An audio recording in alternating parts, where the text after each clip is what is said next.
and then hit the DDR2. Make sure your level's up. You tell me when to roll. Welcome to Conversations with Tom Shorkey.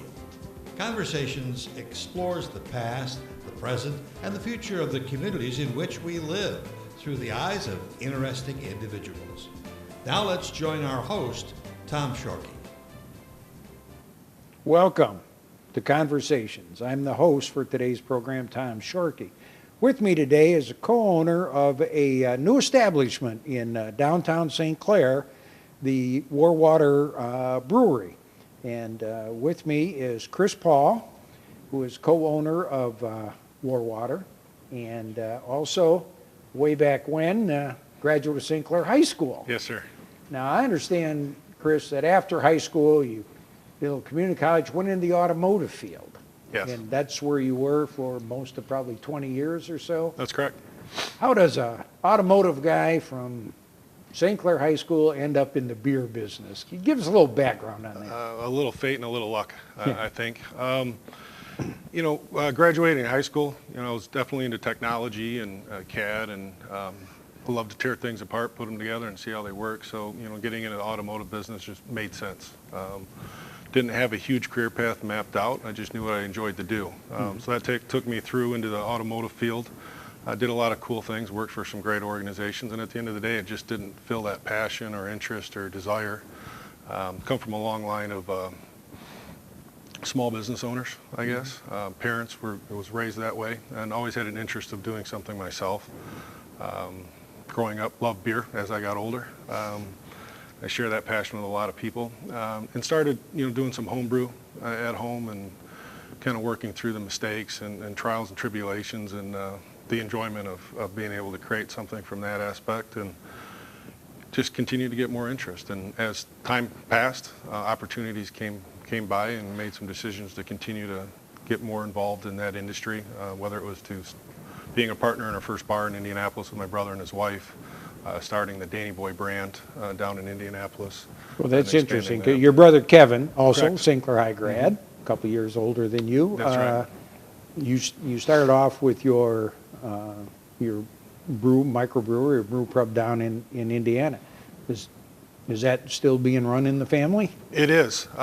This past year, we've had some transitions. The Brockway Public House is what we started in 2005.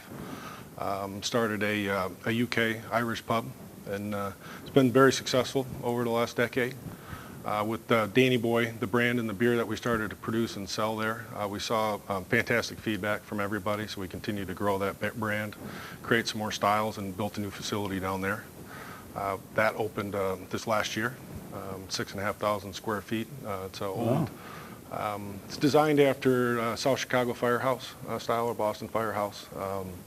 It's in a very neat, upscale, traditional neighborhood development community on the north side of Indianapolis. Through that process, we identified that we were going to need more space and a larger facility. So we started making plans on what that looked like, where it would be. When did the idea to open a brewery in St. Clair cross your mind? Well, growing up here, I always laugh, spent much of my childhood or young adult life trying to get out because I was bored. There wasn't much, here going on as a young man.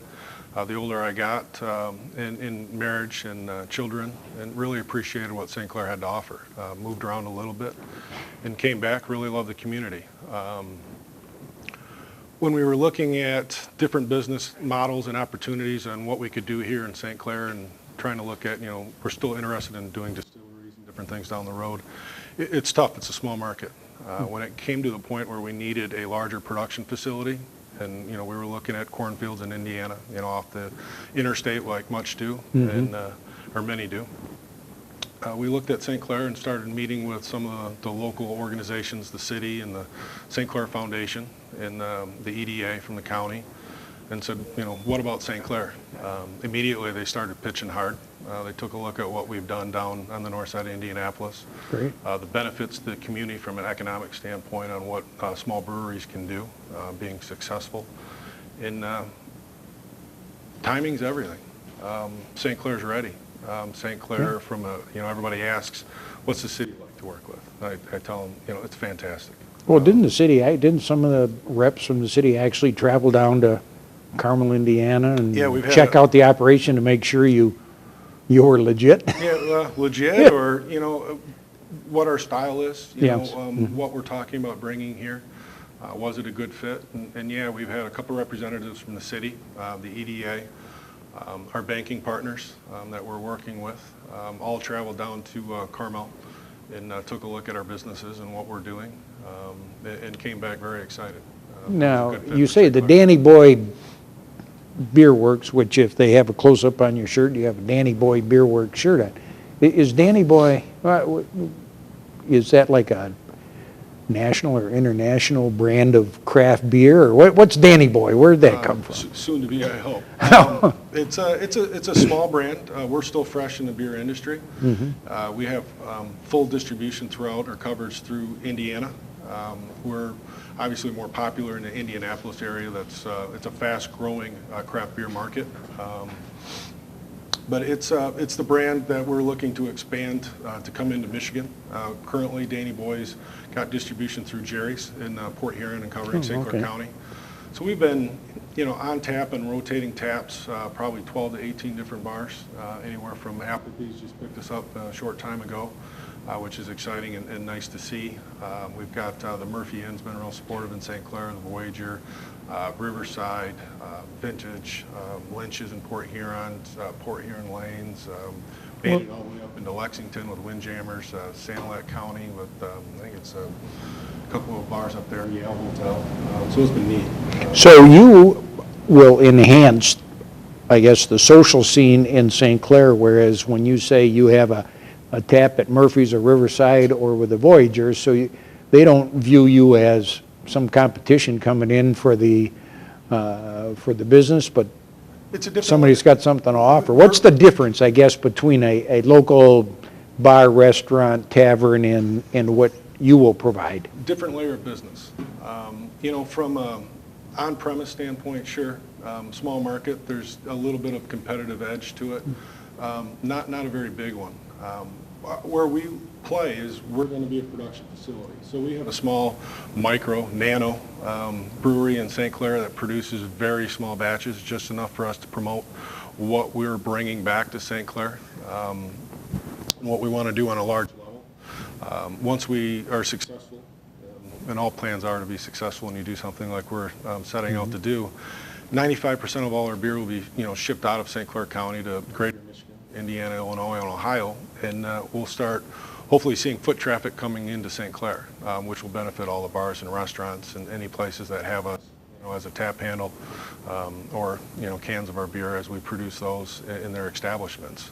Now, for our listening audience, which we're in probably from just south of Marysville, almost to Algonac, and then out to I-94, tell our listening audience what the difference is between a brew pub, like they've heard often, and a microbrewery, which it seems is what War River's Warwater, yes. striving for? Yeah, Warwater Brewery is a little bit different, as in it's where we're seeing the trend go for craft beer.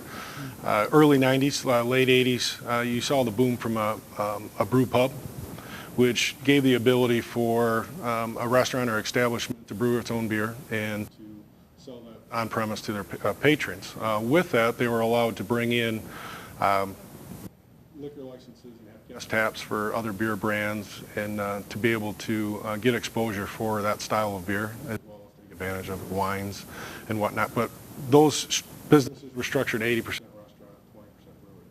Today what we're seeing, and with changes in legislation, is you can be a full-on manufacturer or a brewery and hit full distribution throughout the different distributorships, as well as have an on-premise tap room. So as we move forward, we're going to be a manufacturer, but we'll also have a tap room, and we'll have a small kitchen as things develop. But we'll be a brewery first, a tap room second, and restaurant third. Our primary focus is going to be create beer, produce beer, and send out to the masses. Now, presently you're open. You have a spot in the mall. If people looked at if they were standing with their back to the river looking at the mall where it's been newly refurbished, if they look to their left, down where, and I'm not even sure what used to be in there. It was. It's been a lot of things over the years. But you're on that kind of that left corner there, and you've got a. Yeah, we're going to be on the operation. southwest corner of the new renovated courtyard. So we do have a Riverview, which is nice. We get to look out over that beautiful courtyard, which is a nice meeting place, those fire pits and the green grass that they have in there now. We also have access from the far west side for parking. If you enter into that corridor, you'll find us. We have a front door and a back door. Now, what will the long-range plan be? Is that enough space for what you need to do, or do you have something in the works? We have something in the works, and it's big and it's exciting for us. We're filling a small portion of the building that we're looking to grow into. We've been working with the Schwark family for a larger part of a year now on a project to bring our production facility to St. Clair and utilize their building. So the complex downtown is made up of 5 different major sections or blocks. You have the A block, B block, C block, D block, and E block. The Schwark building is the C block, which is the only 2-story building that's essentially located right by the courtyard. And we'll be moving and working to develop that into our production facility. So we'll be removing second floor so we can get the 24-foot ceilings and bringing the large fermenters and large brew house into that building. It does sound like an exciting challenge. How long do when you and Kevin sit there and dream your dreams, how long does it take to put something like that in place? Is that like a 2-year project or something? It's forever and a day. It takes a long time, and it takes a lot of really good people with a lot of support to get these things done. We've been aggressively pursuing the production facility end of the business long before we sat down with the city and the Schwark family and talked about what we would like to do. And if it was a good fit, the Schwark family loved the idea. They want to continue to invest in the community, and as they have over the years. So, like I said, we've been working on it for about a year. It took us 6 months to get our initial licensing, just to put our small nano brewery in. Financing and working through the deals with the banks to make sure that we get the right type of loan structured for what we want to do, the right type of development, getting the city behind us to do a multi-use zoning and structure in place so we can have a brewery with retail and possibly second floor residential development in that downtown area within that block that can really change the shape and look of the community. So it takes a long time, and we're hoping that calendar year 2016 we're successful in getting our occupancy and having all the equipment and in place. But I think as you've described it, you have a nano brewery on your hands right now in that southwest corner, and you are open for business, but is it weekends or when could somebody come in and see what's going on? As of the 1st of October, we opened on a regular basis. Hours are limited to Friday, Saturday, and Sunday. We open at 11 on Friday and Saturday and Sunday. We're open till 11 o'clock at night on Friday and Saturday and 8 o'clock on Sunday. Typically, if and when, it seems like more nights than not, we have people in there much later than that, and we're open till 2 o'clock in the morning. So it's been a lot of fun. Holidays have been great.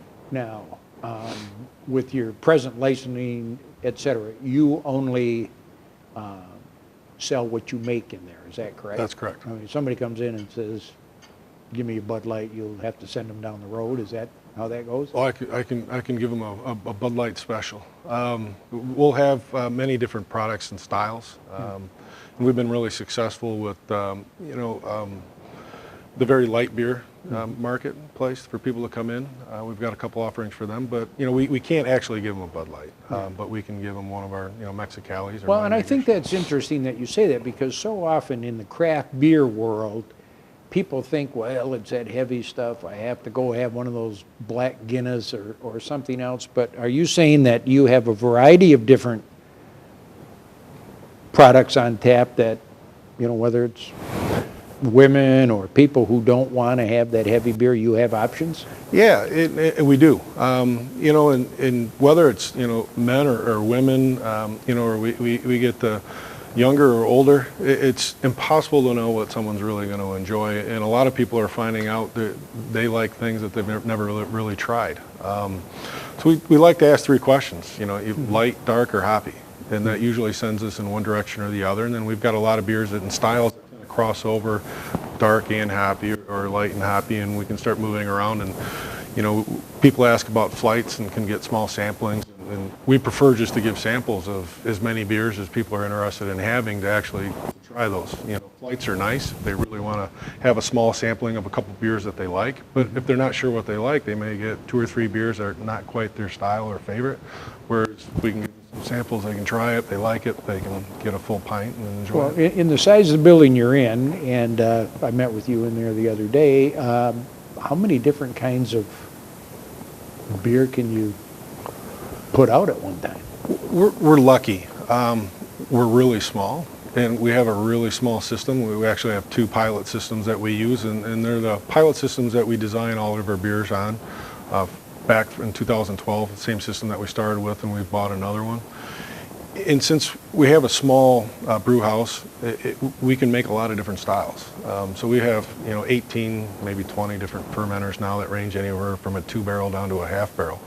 So with that, I can brew 3-4 different styles in a day if I need to, or I can spend all day running 2 machines back to back to fill a 2-barrel firm and have that. So we have a lot of flexibility. How long does it take to make a barrel of beer? Depending on style, ales, you can get anywhere from, I would say typically on average between 20 and 25 days for most ales. You can push them and get them under that. Sometimes the quality of beer starts to suffer. It depends on how complex the beer really is. You can help influence beer. At the end of the day, you can't push it. If you push it, you get a bad product. And we try not to do that. If we do brew a couple lagers, they take considerably much longer, anywhere from 6, 7, 8, 9 weeks in order to get a lager produced. So we try not to make too many of those because it's very expensive for us to do, and it ties up a lot of our tanks. That takes away from a lot of the other beers that we could produce and have on hand. Who's been influential to you in your life? How do you? Man, it's an excellent question. Family, always. Watched my parents work very hard, small business owners, very successful. Always made time for us. We're always there. A lot of friends of family, same thing. Small business owners, good family people. Coaches, at the time never really understood a lot of the lessons. And I could name a lot of people. We could take up the whole show with it, but just a lot of really good people. I've been really lucky.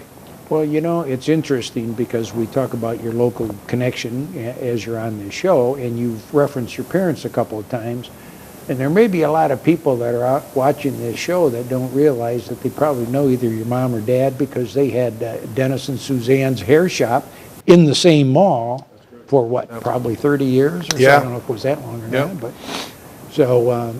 Yeah, so you know where to find a parking place down there. You do. And interesting enough, the unit that we're in now was the first unit my parents used to start their business. Oh, really?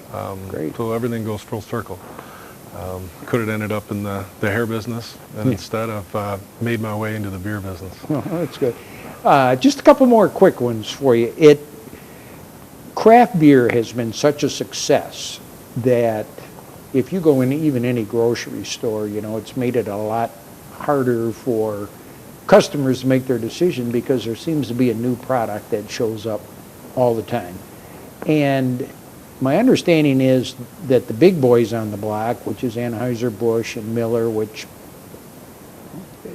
to my research, they sell 90% of the beer that's sold in the country. And more than that, probably 99% of the beer that's produced. So how does War River and Danny Boy beer, how do you fight that kind of competition?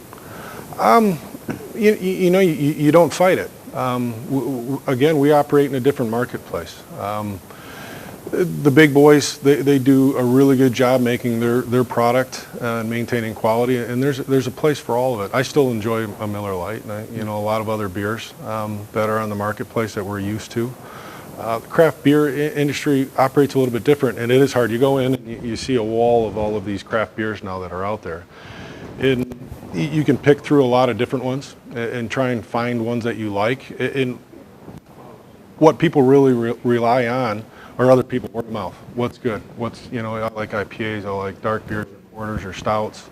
And everybody likes to, you know, try this one, or here, I have these, try this. Or with the craft beer, you can actually go to the brewery. And that's what, you know, Michigan's a huge player in the craft beer industry. We have a lot of breweries here, and our quality of beer is exceptional. You can go out there and visit it. It becomes more social and intimate. You can try the beer. You're part of where the beer came from, and you can experience all that. So when you go back home, you've got a greater connection to that than maybe 100 of the other SKUs that fall into, you know, that type of IPA that you love. But this one I've been to. Well, this the big question that a number of people have had when I mentioned that I was going to have you as guests on the show is, where did the name War River Brewery, where did War River Brewery, where'd that name come from? Warwater Brewery came from, you know, we wanted to pull off of the Great Lakes. Mm-hmm. We didn't want to do another freighter or buoy, lighthouse. We've done that, you know, everybody's tried that and does it in different capacities. But I was looking around on the internet, doing research, you know, freighters, shipyards, history of St. Clair, history of the Great Lakes, and trying to find something that was a little unique, but larger in scale, that, you know, surrounding area could embrace more regionally. Came across an article written by a historian, talked about a time period from 1753 to 1814, about a lot of different wars that took place in the battle over the Great Lakes territory. And instead of trying to cite one of the 12 or 15 different wars that took place, they all started referring to it as the 60 Years' War, and decided to make that an era. So with that, you know, we thought that was a good fit that the region could connect with, and named it Warwater Brewery. And I'll stand corrected because I referenced it a couple times today as War River, but it's Warwater Brewery. Warwater Brewery, that's if correct. If anybody's looking for that in the mall. Yeah. One other question. Is it malt that you need to use? Do some beers get made with corn or rice or something, or is it barley? What do you need? What's your key ingredient in craft beer? Yeah, craft beer, different types of malts, grains, rice, corn, yes. You know, everything's made of a base 2-row that gives you the percentage, the proteins and sugars that you need to extract out, and then you get into specialty grains that make up a smaller portion of it that give it its color, its personality. You know, whether it's more creamy and you put a flake, you know, in there. It really depends on the style of beer that you're trying to produce, you know, and with that it depends on the type of hop that you put in. And when you put that hop, you add it to the boiled, you add it into a dry hop process that would be after the fact, and, you know, the earlier in the boil you put it, it breaks down, it gets into the body of the beer. The later you add it in the process, it becomes more aromatic, which still plays off your palate for flavor, but just in a different way. I think you've told us more about beer than most any of us in the listening area have known before, but appreciate it. And for our listeners at home, this has been Conversations. Kris Paul is a co-owner of Warwater Brewery in the mall in downtown St. Clair. And as you heard, they have tremendous plans for expansion and distribution of their product. They've worked in council with the EDA in St. Clair County, the Community Foundation, the City of St. Clair, and the fact that you could sample their wares if it's not Friday, Saturday, or Sunday when they're open, that each of the major restaurants have at least one line of their beverage available. So I'd like, on behalf of our audience, if you're interested in seeing this program or any of the others we've done with Conversations, you just go to www.watchctv.org and you can pick up this program at your leisure. If you know of someone in our community that you think would make a good guest on this show, please contact us through that same website. On behalf of CTV Channel 6, I'd like to thank Kris Paul for being our guest today. Thank you Thanks a lot, Kris.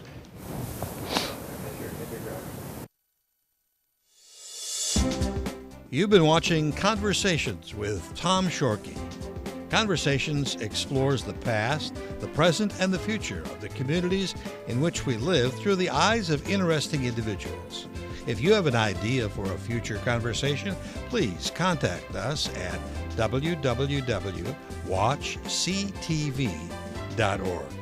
Thanks for watching Conversations with Tom Shorkey.